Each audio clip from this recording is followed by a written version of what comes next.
Hello everyone, this is Itisha Joshi. Welcome to the Biochem Bay channel where you can find all the lectures on topic of biochemistry.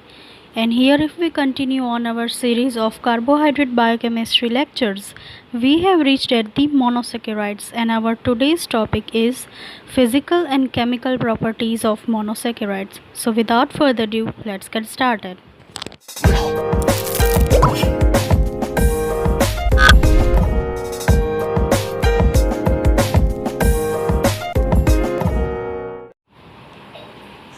Our first video was on the classification of monosaccharides.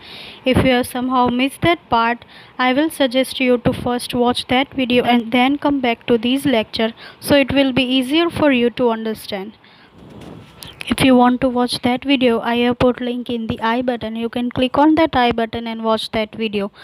So our today's topic is physical and chemical properties of monosaccharides. So first we will discuss the physical properties of monosaccharides. So first, most monosaccharides have a sweet taste because they all are sugars. Fructose is sweetest. Out of all monosaccharides, the fructose monosaccharide is the sweetest, 73% sweeter than the sucrose. Sucrose is basically the disaccharide which is made by joining the fructose molecule and the glucose molecule. So, fructose is sweeter than sucrose, which is disaccharides. They are solid at room temperatures. So all the monosaccharides are solid in state in the room temperature. They are extremely soluble in water. Despite their high molecular weights, the presence of large number of hydroxyl group makes the monosaccharides much more water soluble than most molecules of similar molecular weight. So although all the monosaccharides have very high molecular weights, but what makes it easier to soluble in water? How they are extremely soluble in water? So basically you remember the structure of glucose, right? So there are many hydroxyl groups in the one monosaccharide molecule. So that's why it will be easier for them to dissolve in the water or soluble in the water. So despite higher molecular weight, because of large number of hydroxyl group, the monosaccharides are much more water soluble. Glucose can dissolve in minute amount of water to make a syrup. For example, 1 gram can be soluble in 1 ml of water. Okay. Here is a chart of the relative sweetness. Here we consider the sweetness of sucrose as a 1. So if the sweetness of sugar is 1, then what is the relative sweetness of other monosaccharides or other carbohydrates? So let's see. Lactose is a disaccharide. The relative sweetness is 0.16. But here you can see the fructose molecule, right? Fructose is a monosaccharide, so its sweetness is even higher than sucrose, which is 1.73, and the second highest is 1.30 of invert sugar. Invert sugar is basically the mixture of glucose and fructose. Invert sugar is very useful in the industrial purpose, right? Then invert sugar is used as the sweetener in many food industries. Then the sucrose sweetness is 1. Sucrose is a disaccharide, is mixture of glucose and fructose. Then glucose sweetness is 0.74. Glucose is also monosaccharide. Xylose is also monosaccharide. Its sweetness is 0.40. Maltose 0.32. Maltose is a disaccharide. Galactose is 0.22 is a monosaccharide, and lactose is also disaccharide, which have 0.16 of relative sweetness.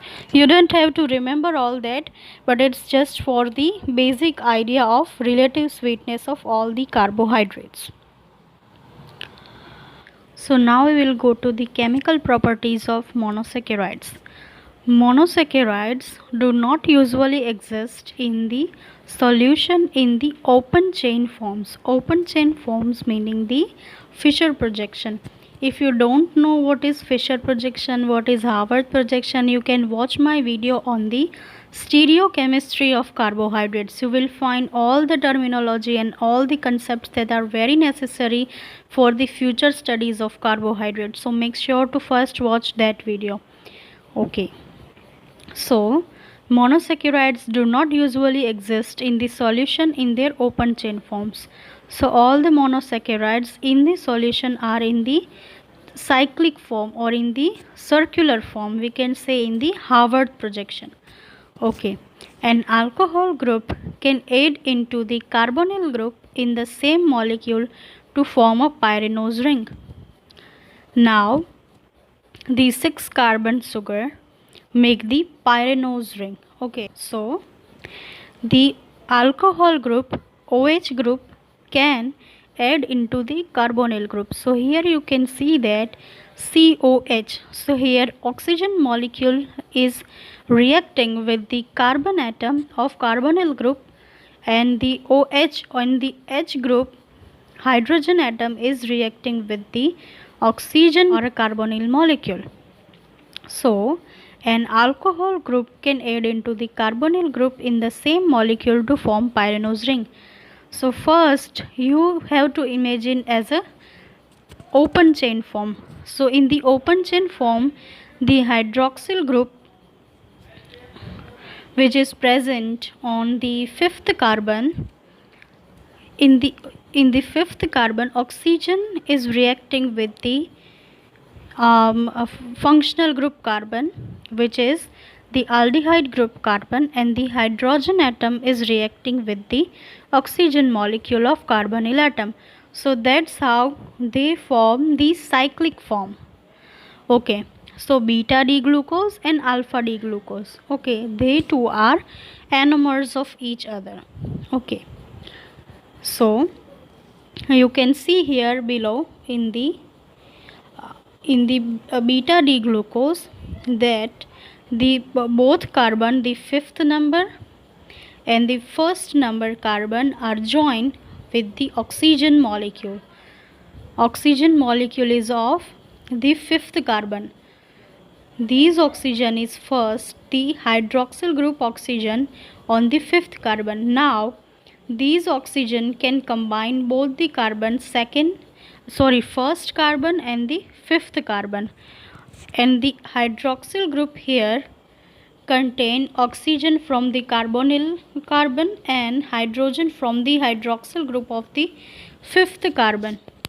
So that's how the beta D glucose molecule in the cyclic form can be made.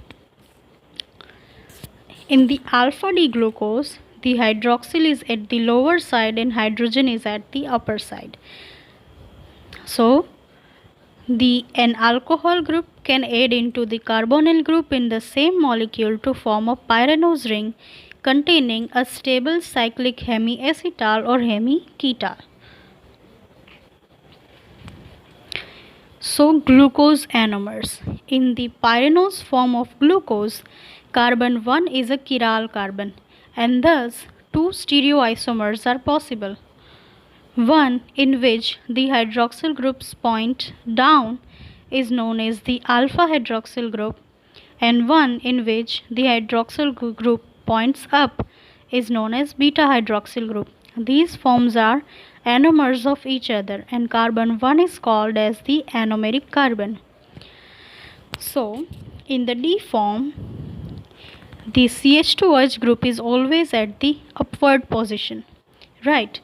So if the hydroxyl group on the carbon 1 points at the same side of CH2OH or at the upper side, the form is known as beta D glucose. So if CH2OH and OH both is on the same side, then that is the beta D glucose. But if the CH2OH and hydroxyl group of the first carbon points to the opposite direction of CH2OH is at upper side and hydroxyl group at the lower side, then it will call as the alpha D glucose. So they both are Harvard structure. First carbon is known as the anomeric carbon. Okay, the alpha D glucose is present 30%, beta D glucose present at the 64% concentration. We can change in between them. So if the alpha D glucose is turned into the open chain form or a Fischer projection, then there are chances to be recycling of that molecule and the emergence of beta D glucose. So always beta D glucose is in the higher proportion than the alpha D glucose.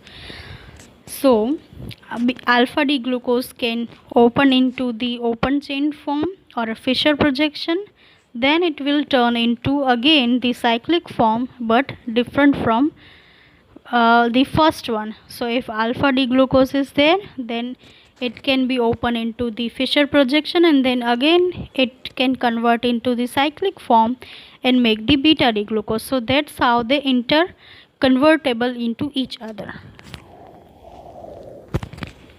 Fructose anomer. Fructose close on itself to form a furanose ring.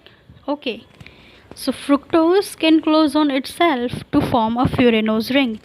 Here the both CH2OH group points upward. So if both CH2OH on the upward position, then it will be the alpha D fructose. But if the CH2OH group on the first and fifth carbon are at opposite direction, or CH2OH on the fifth carbon is at the upside and the first carbon CH2OH group is at the below side, then we will call it as beta D fructose. Okay, here the second and fifth carbon join together to form a furanose ring. But here in the furanose ring, there are only 4 carbons present in the ring and 2 carbons at outside, which is different from the pyranose ring in which the 5 carbons are in the ring and the 1 carbon of CH2OH is point upward. Okay, so that's how pyranose and fructose pyranose and furanose rings are different from each other. Now drawing furanose and pyranose rings. Monosaccharides are often represented using the Harvard structure. Okay, shown below for furanose and pyranose ring. The remaining hydroxyl groups on the ring point up or down depending on the identity of the sugar. So furanose ring can be drawn this way and pyranose ring can be drawn this way, and the hydroxyl group points either upside or downside as per the identity of the sugar. So if we have discussed the structure of glucose in the open chain, but if we discuss into the ring form or a pyranose ring, then the third hydroxyl group will be point upward, because in the Fischer projection the hydroxyl group on the third carbon is at the left side in the Fischer projection. So whatever group present on the right side in the Fischer projection goes to the below side in the Harvard projection. Okay, so if we discuss the aldose sugar, then the second hydroxyl group will be point at upward. So that's how the position of hydroxyl groups are depending on the identity of sugar. Right. If we discuss the structure of allose, then all the hydroxyl group will be at the below side, because in the Fischer projection all the hydroxyl group present at the right side. Okay. Now examples of anomers. Identify the structures below as being alpha or beta forms and draw the structure of their anomers. So in the first, ribose sugar is there, which is a 5 carbon sugar, and here CH2OH and OH both are in the upward direction, so that's why it is the beta D ribose. Okay, the second molecule is galactose. Here the CH2OH points upward, but the hydroxyl group on the first carbon is point at the downside, so that's why it is the alpha D galactose. Right, why galactose? Because here third and fourth hydroxyl group points upward. Right, you have to remember Fisher projection by heart so that you can draw easily the Harvard projection. Okay, because there is nothing in Harvard projection. Whatever group present in the right side of the Harvard projection will be at the downside, and whatever group present at the left side will be at the upper side in the Harvard projection. So it is very easier to remember the Harvard projection if you have remember clearly the Fisher projection, right? Okay, so now we will go to the oxidation of monosaccharides.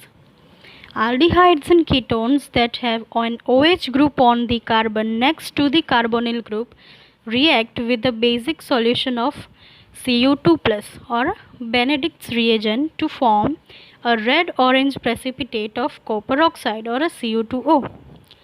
So aldehydes and ketones that have an hydroxyl group on the carbon next to the carbonyl group, so on the second carbon, right?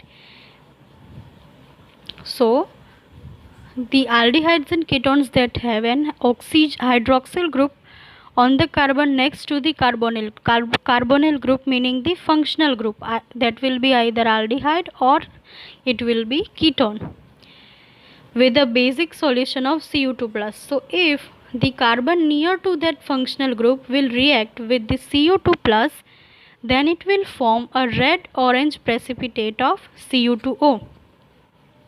Okay, sugars that undergo this reaction are called as reducing sugar. Whatever sugar undergo this reaction, they all are called as reducing sugar. All of the monosaccharides are reducing sugar.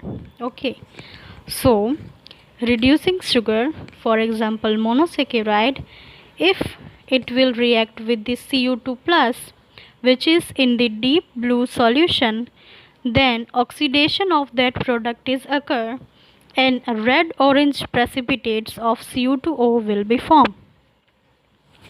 Right, so the carbon atom which is next to the carbonyl group or a functional group will either be aldehyde or the ketone, that carbon atom react with the basic solution of Cu plus 2 to form a red-orange precipitate of copper oxide. So, and the copper atom will gain one oxygen molecule. So, one oxygen molecule will be shared between the two copper molecules. So, that's how Cu2O is created. We can test that result via the red-orange precipitates. Right. So, first the solution will be in the blue color, which indicates this presence of Cu plus 2. Then the red-orange precipitates will be formed of the Cu2O molecule, right? Then formation of phosphate ester. Phosphate esters can form at the 6th carbon of aldohexose and aldoketose. 6 carbon meaning the CH2OH carbon, right? The very last carbon. So phosphate ester can only be made at the 6th carbon of the either aldohexose or aldoketose. Okay. So the phosphate esters of monosaccharides are found in the sugar phosphate backbone of DNA and RNA in ATP. So in the DNA, in the RNA, in ATP, and as intermediate in the metabolism of carbohydrates, we can find the phosphate ester forms of monosaccharides. DNA meaning the deoxyribonucleic acid and RNA meaning the ribonucleic acid. So in DNA and RNA, a ribose sugar is there, which is a 5 carbon sugar, right? So we can find that sugar in the DNA and RNA. But in the sugar phosphate backbone, we can see the phosphate esters in that form, because CH2OH of the ribose will react to the phosphate to make a phosphate esters. So glucose will turn into glucose 6 phosphate and fructose will turn into fructose 6 phosphate, right? So phosphate form is joined at the CH2OH group, hydrogen will be removed and phosphate group will be joined. So that's how phosphate esters are made. In the ATP also, ATP is adenosine triphosphate. So 3 phosphate atoms are there. Here only one, but there the 3 molecules of phosphates are there. Okay, and it also seen in the intermediates in the metabolism of carbohydrates. So phosphate esters are very useful forms of monosaccharides in all the metabolic pathways, all the energy related pathways, and in the nucleic acids of the body, in the DNA and in the RNA, right? Now glycoside formation. The hemiacetal and hemiketal forms of monosaccharides can react with alcohols to form acetal and ketal structures called the glycosides. The new carbon oxygen bond is called the glycosidic linkage. So here the molecule of alpha D glucose is there, then it will react with the alcohol. Here CH3OH is the methanol. In the presence of H plus atom, the OH group on the first carbon is turned into OCH3. So we will call it as methyl alpha D glucopyranoside. And the beta form is also there. So OCH3 is there. In the beta form, CH2OH and OH both at the same side. CH2OH is the 6th carbon and hydroxyl group of the first carbon, both at the same side. So methyl alpha D glucopyranoside and methyl beta D glucopyranoside, 2 forms will be made.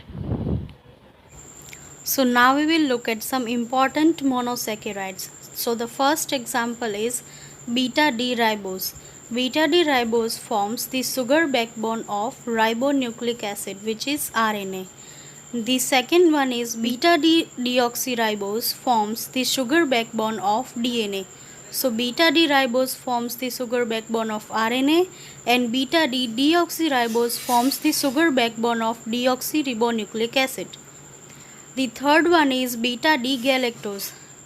It is incorporated with the glucose into the lactose. Lactose is basically the disaccharide which is made up of galactose and glucose. Lactose is known as the milk sugar because it is abundantly found in the milk. The next example is the beta D glucose, is also known as the dextrose and a blood sugar, present in honey and fruit. Glucose is metabolized in the body for energy. Other sugars absorbed in the body must be converted to the glucose by liver. So if we have consumed some sugars other than glucose, the liver has ability to convert it in the glucose back. The next example is beta D fructose. It is also known as the levulose and a fruit sugar. Fructose is the sweetest of the monosaccharide. It is present in honey in the 1:1 ratio with the glucose. Fruits and corn syrup. It is often used to sweeten the foods since less fructose is needed to achieve the same degree of sweetness. So thanks for watching the video, and here we completed all the topics of monosaccharides, and our next topic will be disaccharides, oligosaccharides and polysaccharides. If you like the video, then make sure to subscribe to the Biochem Bee channel, like the video and turn on the notification, and also share with your friends. Thank you.